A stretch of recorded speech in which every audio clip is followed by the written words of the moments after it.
Një ditë pas emërimit, Skënder Hita ka marrë zyrtarisht detyrën si drejtori i Policisë së Shtetit. Në ceremoninë e zhvilluar me këtë rast, ai bëri betimin solem duke premtuar për kushtim dhe integritet në kryerjen e detyrës. Në nderin tim personal, betohem për të mbajtur me nder flamurin e Policisë së Shtetit. Betohem.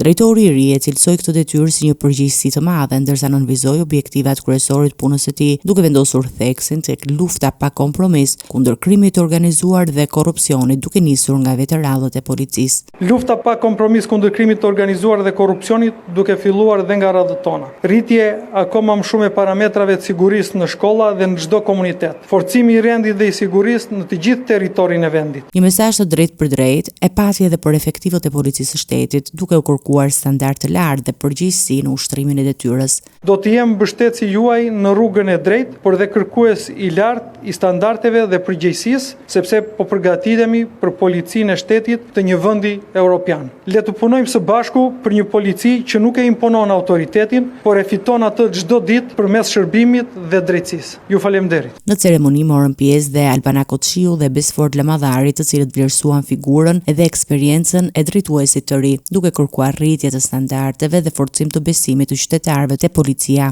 Skënder Hita ka një karrierë mbi 20 vjeçare në Policinë e Shtetit. Para këtij emërimi ai mbante detyrën e drejtorit Policisë së Fierit, ndërsa më herët ka drejtuar edhe Policinë e Durrësit, Dibrës dhe Shkodrës, si dhe ka mbajtur funksione të rëndësishme në hetimin e krimit në disa qarqe të vendit.